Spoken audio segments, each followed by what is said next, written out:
ഇന്നലെ എൻ്റെ ഒരു കൂട്ടുകാരി വിളിച്ചപ്പോൾ എനിക്ക് ഭയങ്കര കോമഡി തോന്നി കേട്ടോ, ഭയങ്കര ചിരി വന്നു. ഞാൻ ഇങ്ങനത്തെ ഡ്രസ്സ് ഇടുന്ന ഒരാളല്ലായിരുന്നു.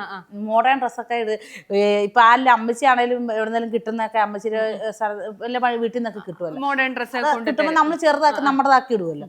അങ്ങനെയൊക്കെ ഞാൻ ഇട്ടിട്ടുണ്ട്. പിന്നെ ഏഷ്യത്തോട് വന്നതിന് ശേഷമാണ് ചേട്ടാ മേടിക്കുന്ന ഒരു ഡ്രസ്സ് എങ്ങനെയാണെങ്കിൽ ഒരു ഡ്രസ്സ് ഫ്രോക്ക് പോലെയോ അങ്ങനെ എന്തെങ്കിലുമൊക്കെ മേടിച്ച് തന്നിരുന്ന ഒരാളാണ്.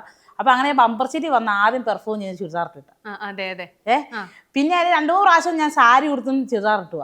പിന്നെ ഞാൻ ആ സാധനം മാറ്റി പിടിച്ച ഒരു പ്രശ്നം എന്നാണെന്നറിയോ, യൂട്യൂബ് ചാനലിൽ കാശൊക്കെ ആയി, അവിടെ സ്വഭാവം മാറി, കോലം കണ്ട. അങ്ങനെ ഒരു നെഗറ്റീവ് നമ്മളായിട്ട് അവർക്ക് ഇട്ട് കൊടുക്കേണ്ട ആവശ്യമില്ല. ജനങ്ങൾ എന്നെ ഇഷ്ടപ്പെടുന്ന ഈ രീതിയില്ല. പക്ഷേ ഇപ്പൊ ഞാൻ ഇതില് ഓക്കെയാണ്, കുടുംബിനിയാണ്, എല്ലാവർക്കും ഇഷ്ടപ്പെടുന്നത്. പിന്നെ എല്ലാവരെയും പോലെ അല്ല ജനങ്ങൾ എന്നെ സ്നേഹിക്കുന്നത്, അവരുടെ വീട്ടിലൊരാളെ പോലെ. പിന്നെ എൻ്റെ ഓഡിയൻസ് ഫുള്ള് അമ്മമാരാ. എന്നെ സംബന്ധിച്ചോളം ഞാൻ ഹാപ്പിയാണ് എല്ലാത്തിനും. എല്ലാത്തിനും പ്രശ്നം കണ്ടെത്തുന്ന ഒരാളൊന്നും അല്ല ഞാൻ.